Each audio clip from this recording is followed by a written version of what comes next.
Hello student, welcome to my YouTube channel Rohit academy. Student, आज हम इस वीडियो में आप लोगों को बताएंगे क्लास 11th का सब्जेक्ट आप लोगों का है केमिस्ट्री, यानी कि कक्षा 11 का विषय आप लोगों का क्या है, रसायन विज्ञान है। अर्धवार्षिक परीक्षा का आप लोगों का ये पेपर है 2025 का, बिल्कुल न्यू पेपर, वायरल पेपर आप लोग के सामने लेकर के आए। पेपर का जो कोड है यानी कि जो आप लोग का पूर्णांक क्या है, NM01 है। इसका जो 70 में 70 नंबर आप लोग का जो दिया गया पूर्णांक है, ये इसका कंप्लीट तरीके से इस वीडियो में बताएंगे, आप लोग को समझाएंगे। आप लोग को जानकारी के लिए बता दूं बाबू, सभी के स्कूल कॉलेज में सभी जिला में यहीं से क्वेश्चन पूछा जाएगा। संपूर्ण हल के साथ एक एक क्वेश्चन का आंसर बताएंगे, आप लोग को समझाएंगे। आप लोग की बहुत ही भारी डिमांड थी, उसी के डिमांड पर ये पेपर का वीडियो बनाया जा रहा है। वीडियो को अंत तक जरूर देखिएगा, कॉपी पेन लेकर के बैठ जाइएगा क्वेश्चन का आंसर नोट करने के लिए, ठीक है। चलिए बिना देरी के क्वेश्चन पर आते हैं। पहला क्वेश्चन दिया गया, आशुद्ध जल की मोलरता है, यानी कि आशुद्ध जल जो होता है उसकी मोलरता कितना होता है, हमें ये बताना है। तो इसका जो सही आंसर हो जाएगा 55.56 क्या हो जाएगा, 5-6 हो जाएगा, जो कि हमारा कौन सा ए वाला ऑप्शन राइट हो जाएगा, ठीक है। फिर अगला क्वेश्चन दूसरा दिया गया कि चुंबकीय क्वांटम संख्या बताती है, यानी कि जो चुंबकीय क्वांटम संख्या होती है वो क्या बताती है। तो इसका जो सही आंसर हो जाएगा ऑर्बिटलों की अभिविन्यास बताती है, यानी कि जो कक्षकों का अभिविन्यास बताती है, जो कि हमारा कौन सा ये सा वाला ऑप्शन इसका राइट हो जाएगा। फिर अगला क्वेश्चन तीसरा दिया गया है कि परमाणु क्रमांक 12 वाले तत्व में इलेक्ट्रॉनों की संख्या होती है, यानी कि कितनी होती है, हमें ये बताना। तो इसका जो सही आंसर हो जाएगा, तो बाबू जो परमाणु क्रमांक 12 वाले तत्वों में इलेक्ट्रॉनों की संख्या वो कंफर्म है कि कितना होगा, 12 ही होगा, ठीक है। तो यानी कि हमारा कौन सा बी वाला ऑप्शन राइट हो जाएगा। फिर अगला क्वेश्चन दिया गया कि प्रतिचुंबकीय आयन है, यानी कि हमारे सामने 4 ऑप्शन दिया गया है, इसमें बताना प्रतिचुंबकीय आयन आयन कौन सा, हमें ये बताना। पहला जो दिया गया Cu+2 दिया गया है, जो कि क्या अयुग्मित इलेक्ट्रॉन होता है। और फिर इसमें क्या दिया गया है, Fe2+ दिया गया है, ये भी क्या होता है, अनुचुंबकीय आयन है, क्या है, अयुग्मित इलेक्ट्रॉन होते हैं, और ये दोनों भी क्या होते हैं, अनुचुंबकीय आयन होते हैं। फिर अगला दिया गया है Ni2+ दिया गया है, तो ये क्या है, यानी कि ये जो होगा क्या होगा, ये दो अयुग्मित, यानी कि ये 2 अयुग्मित इलेक्ट्रॉन होते हैं, इसीलिए यह अनुचुंबकीय होंगे, ठीक है। फिर अगला Zn+2 दिया गया, तो ये क्या है, इनमें से सभी इलेक्ट्रॉन युग्मित होते हैं, इसीलिए यह प्रतिचुंबकीय होगा। तो इस प्रकार से हमारा रीजन के साथ आंसर भी बता दिया गया, और हमारा जो राइट आंसर हो जाएगा डी वाला ऑप्शन राइट हो जाएगा, ठीक है। सभी मोस्ट इंपॉर्टेंट क्वेश्चन है बाबू, आप लोग के डिमांड पर आप ही लोग कमेंट करते हैं, तो वीडियो को हम आप लोग को प्रोवाइड करवाते हैं, यानी कि बनाते हैं और उसको समझाते हैं। लेकिन आप लोग वीडियो को शेयर नहीं करते, तो इस वीडियो को आप लोग के लिए यही काम रहेगा कि क्लास 11th यानी कि कक्षा 11 के जितने भी स्टूडेंट होंगे उनके पास अधिक से अधिक जरूर शेयर करके भेज दीजिएगा सभी स्टूडेंट पर। एक बार आप लोग कमेंट भी कर दीजिएगा, हाँ वीडियो को शेयर करती हैं, ठीक है। अगला क्वेश्चन देगा, प्रीमीडिय संरचना वाला अणु है, यानी कि प्रीमीडिय संरचना वाला अणु कौन सा, हमें यह बताना। तो इसका जो सही आंसर हो जाएगा क्या हो जाएगा, PCl3 हो जाएगा, जो कि हमारा ऑप्शन कौन सा है, आ वाला ऑप्शन, ए वाला ऑप्शन राइट हो जाएगा। फिर अगला क्वेश्चन 6 वाला दिया गया, H2 गैस है जबकि H2O द्रव है, इसका कारण है, यानी कि इसका क्या कारण है, हमें यह बताना है। तो इसका जो सही आंसर हो जाएगा कौन सा, हमारा सही आंसर हो जाएगा H2O में हाइड्रोजन बंधन होता है, क्या होता है, H2O में हाइड्रोजन बंधन होता है, जो कि हमारा कौन सा बा वाला ऑप्शन इसका सही हो जाएगा, ठीक है। फिर अगला क्वेश्चन 7वां दिया गया कि आधातु परमाणुओं के मध्य मध्य प्राप्त प्रातः बनता है, यानी कि क्या बनता है, हमें यह बताना। तो इसका जो सही आंसर हो जाएगा कौन सा राइट आंसर हो जाएगा बाबू, हमारा ये संयोजक आबंध बनता है, जो कि हमारा ए वाला ऑप्शन इसका राइट हो जाएगा, ठीक है।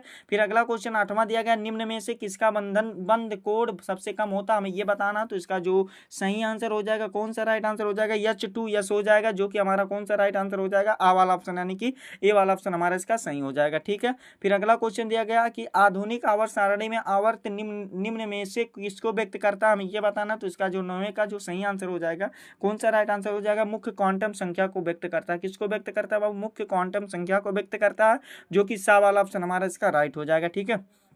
अगला क्वेश्चन 10 वाला दिया गया, निम्नलिखित स्पीसीज में किसकी सबसे उच्च आबंध कोट होगी, यानी कि हमें यह बताना है किसकी होती है। तो इसका जो सही आंसर हो जाएगा क्या हो जाएगा, देखो यहाँ पर हमारा जो 10 वाला क्वेश्चन पूछा गया है, इसका जो सबसे उच्च आबंध कोट किसकी हो जाएगी, यानी कि O2+ की हो जाएगी, जो कि हमारा कौन सा डी वाला ऑप्शन हमारा राइट है, कौन सा, ये डी वाला ऑप्शन हमारा इसका करेक्ट हो जाएगा, ठीक है। फिर अगला क्वेश्चन दिया गया, बेंजीन के सिग्मा तथा पाई बंधों का अनुपात होता है, यानी कि कितना अनुपात होता है, हमें ये बताना है। तो इसका जो सही आंसर हो जाएगा 4:1 होता है, जो कि ऑप्शन कौन सा राइट है बाबू, दूसरा वाला, यानी कि बा वाला ऑप्शन हमारा इसका सही हो जाएगा, ठीक है। अगला क्वेश्चन दिया गया एक अभिक्रिया क्या दिया गया है, ए प्लस क्या दिया गया, बी दिया गया, क्या ए प्लस बी दिया गया है। फिर उसके बाद क्या दिया गया है समझिएगा, फिर गिव्स सी प्लस डी दिया गया और प्लस क्यू के लिए एंट्रोपी परिवर्तन धनात्मक पाया जाता है, यह अभिक्रिया संभव होगी, यानी कि यह अभिक्रिया कब संभव होगी हमें ये बताना। तो 12 का जो सही आंसर हो जाएगा उच्च ताप पर संभव होगी, कब होगी, हाई टेम्परेचर पर होगी, जो कि हमारा कौन सा आ वाला ऑप्शन, इसका भी राइट हो जाएगा। फिर अगला क्वेश्चन दिया गया पानी में, अगला क्वेश्चन दिया गया क्या कि पानी में, यहाँ पर समझिएगा पानी में H2O का भारतम अनुपात होता है कितना होता है, 1:8 होता है, जो कि सा वाला ऑप्शन हमारा इसका भी सही हो जाएगा। 13 वाला का राइट आंसर क्या हो जाएगा, 1:8 हो जाएगा। फिर अगला क्वेश्चन हमारा क्या दिया गया है कि जब दुग्ध्यांशी क्वांटम संख्या L बराबर क्या होता है 0 होता है तो कक्षक की आकृति होती है, यानी कि क्या होती है, कैसी होती है हमें ये बताना। तो गोलाकार होती है, कैसी होती है बाबू, गोलाकार होती है, जो कि कौन सा बा वाला ऑप्शन हमारा इसका भी सही हो जाएगा। ठीक है, फिर अगला क्वेश्चन 15 वाला दिया गया कि निम्न में से किसका आकार सबसे बड़ा होता है, यानी कि हमें ये बताना है। तो 15 का जो सही आंसर हो जाएगा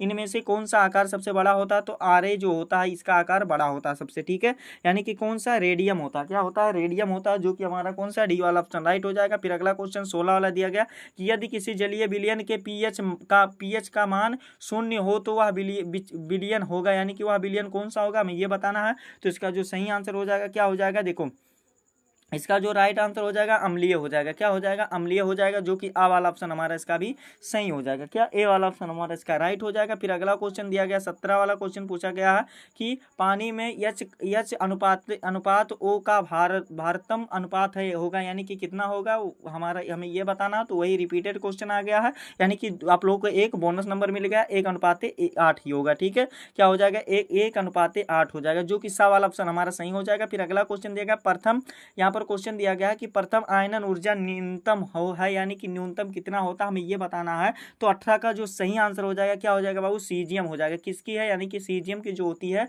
क्या होती है, बहुत ही मतलब न्यूनतम यानी कि कम होती है आयनन ऊर्जा। फिर अगला क्वेश्चन दिया गया निम्नलिखित में से पी ब्लॉक के तत्व यानी कि पी ब्लॉक के तत्व इनमें से कौन सा है हमें ये बताना है।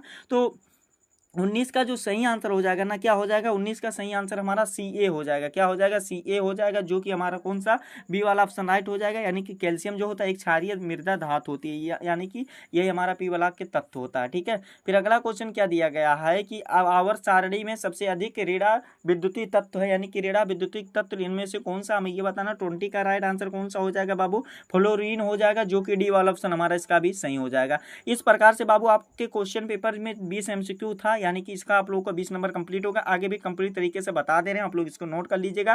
पहला क्वेश्चन यहाँ पर खंड खा, यहाँ से हमारा दूसरा स्टार्ट होता है, जिसमें 89% खंड है। इसमें पहला क्वेश्चन का वाला क्वेश्चन पूछा गया आयनन विभव को समझाए, यानी कि आयनन विभव क्या होता है इसके बारे में समझाना है, क्या करना है, बताना है। तो आप लोगों को आयनन विभव में क्या लिखना है समझिएगा कि आयनन विभव हेडिंग बना लेना है, इसमें क्या लिखना है समझिएगा कि वह न्यूनतम ऊर्जा जो किसी गैसीय उदासीन परमाणु के सबसे बाहरी कोश से एक इलेक्ट्रॉन को निकालने के लिए आवश्यक होती है, जिसे वह धनात्मक आयन में परिवर्तित हो जाए, वह आयनन विभव कहलाता है। 2 नंबर इसमें कंप्लीट हो गया। फिर अगला क्वेश्चन दिएगा उष्मागतिकी से आप क्या समझते हैं, यानी कि जो उष्मागतिकी होता है उससे आप क्या समझते हैं हमें ये बताना। तो इसमें क्या लिखना है कि भौतिकी की वह शाखा जो उष्मा कार्य तापमान और ऊर्जा के बीच के संबंधों का अध्ययन करती है, या वह यह बताती है कैसे ऊर्जा विभिन्न एक दूसरे में परिवर्तित होती है, उष्मागतिकी कहलाता है। 2 नंबर इसमें भी बाबू आंसर लिख करके कंप्लीट हो गया। सभी क्वेश्चन को बता दे रहे हैं, आप लोग इसको अच्छे तरीके से जरूर प्रिपेयर कर लीजिएगा। फिर अगला क्वेश्चन देगा आबंध लंबाई को परिभाषित कीजिए, यानी कि आबंध लंबाई को परिभाषित करना, यानी कि बॉन्ड जो होता है लेंथ होता है। इसमें क्या लिखना है, किसी अणु में 2 आबंधित परमाणुओं के नाभिकों के बीच की औसत संतुलन दूरी को आबंध लंबाई कहते हैं, यानी कि 2 नंबर इसमें भी कंप्लीट हो गया। फिर अगला क्वेश्चन दिया गया दूसरा का हमारा का वाला क्वेश्चन पूछा गया एक ही वर्ग में उपस्थित तत्वों के भौतिक और रासायनिक गुणधर्म समान क्यों होते हैं, हमें ये बताना। तो इसका आंसर क्या लिखना है कि एक ही वर्ग, यानी कि वर्ग मतलब ग्रुप में उपस्थित तत्वों के भौतिक और रासायनिक गुणधर्म समान होते हैं, क्योंकि उनके सबसे बाहरी कोश में इलेक्ट्रॉनों की संख्या समान होती है, जिसके कारण उनकी संयोजकता और रासायनिक अभिक्रियाशीलता में समानता होती है। इस प्रकार से 2 नंबर इसमें भी कंप्लीट हो गया। फिर अगला क्वेश्चन क्या दिया गया, खा वाला क्वेश्चन दिया गया कि आणविक कक्षक सिद्धांत के आधार पर समझाइए कि Be2 अणु अस्तित्व क्यों नहीं होता, हमें ये बताना है। 2 नंबर का ये वाला भी क्वेश्चन दिया गया है। तो खा वाला का जो सही आंसर हो जाएगा कि आणविक सिद्धांत में आणविक सिद्धांत के अनुसार Be2 अणु का अस्तित्व इसलिए नहीं होता क्योंकि इसका बंध क्रम शून्य होता है और Be2 के आणविक कक्षकों में इलेक्ट्रॉन वितरण में क्या होता है, बंध का सूत्र आप लोग इसको होता है, इस स्थिति में बंध का क्रम हाफ होता है यानी कि बराबर 0 होता है, जो दर्शाता है कि अणु अस्थायी नहीं है। इस प्रकार से 2 नंबर इसमें भी कंप्लीट हो गया। फिर अगला क्वेश्चन देगा आवर्त सारणी के पदों में आप लोग का जड़ कहाँ स्थित, जड़ बराबर 14 कहाँ स्थित होता है, तो इसका आंसर लिखना है कि जड़ वाले इलेक्ट्रॉनिक विन्यास है और इसके बाहरी कोष में तीसरा कोष में 4 इलेक्ट्रॉन है, इसीलिए यह वर्ग 14 में स्थित होता है। सबसे बाहरी कोष में तीसरा है, इसीलिए यह आवर्त 3 में स्थित है। ठीक है, इस प्रकार से आप लोग का 2 नंबर इसमें भी बाबू कंप्लीट हो गया। फिर अगला क्वेश्चन क्या दिया गया कि समस्थानिक और समभारिक में समझाई, यानी कि समस्थानिक क्या होता है, समभारिक क्या होता है, इसको समझाना तीसरा का वाला क्वेश्चन पूछा गया और 3 नंबर का भी है। तो समस्थानिक में क्या लिखना है कि वह परमाणु होते हैं जिनकी परमाणु संख्या समान होती है लेकिन द्रव्यमान संख्या क्या होती है, भिन्न होती है। जैसे कि आप लोग का क्या समस्थानिक कहलाता है, समभारिक क्या होती है, समभारिक का हेडिंग बना लेना, इसमें क्या लिखना है क्या कि वह परमाणु होते हैं जिनकी द्रव्यमान संख्या समान होती है लेकिन परमाणु संख्या भिन्न होती है, क्या कहलाते हैं, समभारिक कहलाता है। उदाहरण भी दोनों का एक आप लोग लिख लीजिएगा, 3 नंबर इसमें भी कंप्लीट हो जाएगा।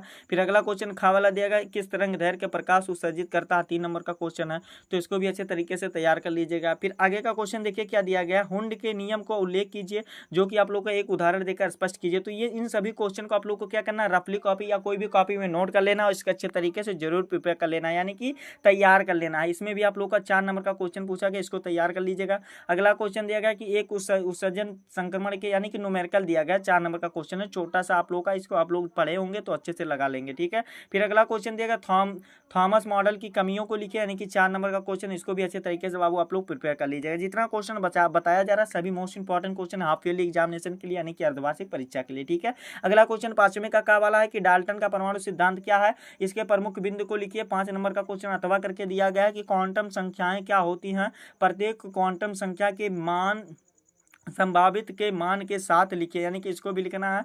तो इस प्रकार से आप लोगों का इसको भी 5 नंबर का क्वेश्चन, इसको भी तैयार कर लीजिएगा। खा वाला क्वेश्चन दिया गया, आप लोग इसको किया जाता है, विस्तृत वर्णन कीजिए, जो कि आप लोगों का कितना 5 नंबर का ये क्वेश्चन पूछा गया। इसमें अथवा करके दिया गया कि अष्टक नियम को परिभाषित कीजिए तथा इस नियम के महत्व और सीमाओं को लिखिए। तो इस प्रकार से 5 नंबर का क्वेश्चन, इसको भी आप लोग अच्छे तरीके से तैयार कर लीजिएगा। जो लास्ट क्वेश्चन हमारा 6 वाला पूछा गया, 6 का वाला कि हैंडसन समीकरण द्वारा किसी बफर विलयन का पीएच मान निकालिए। 5 नंबर का क्वेश्चन है। अथवा करके दिया गया कि कक्षक अतिव्यापन अवधारणा के आधार पर निम्नलिखित सहसंयोजी अणुओं के विरचन की व्याख्या कीजिए। तो इसको भी अच्छे तरीके से आप लोग तैयार कर लीजिएगा। खा वाला क्वेश्चन पूछा गया, बोर के परमाणु मॉडल का वर्णन कीजिए तथा उसकी सीमाएं लिखिए। 5 नंबर का क्वेश्चन है। अथवा करके भी दिया गया आयनन विभव क्या है और द्वितीय आयनन विभव सदैव आयनन विभव से अधिक होता है, क्यों होता है, हमें यह बताना है। 5 नंबर का क्वेश्चन है, तो इसको भी अच्छे तरीके से आप लोग प्रिपेयर कर लीजिएगा, क्या तैयार कर लीजिएगा। यही था आप लोग का क्लास 11th का आप लोग का रसायन विज्ञान यानी कि केमिस्ट्री का पेपर था, जो कि इस वीडियो में कंप्लीट फुल सोल्यूशन के साथ बता दिया गया, आप लोग को समझा दिया गया। आप लोग को ये हमारा प्यारा सा लवली सा वीडियो कैसा लगा है कमेंट करके जरूर बताइएगा। हाँ, अगर आप हमारे चैनल पर नए हो तो बाबू चैनल को सब्सक्राइब कर लीजिएगा, बेल आइकन को दबा दीजिएगा। और आप लोग वीडियो को शेयर नहीं करते हो तो आप लोगों के काम क्या, आप लोगों के लिए काम यही रहेगा बाबू कि इस वीडियो को क्लास 11th के यानी कि कक्षा 11 के जितने भी स्टूडेंट होंगे ना, उनके पास अधिक से अधिक जरूर शेयर करके पहुँचा दीजिएगा। ठीक है, चलिए हम आप लोगों से मिलते हैं नेक्स्ट वीडियो में नेक्स्ट टॉपिक के साथ। तब तक के लिए जय हिंद, जय भारत, वंदे मातरम।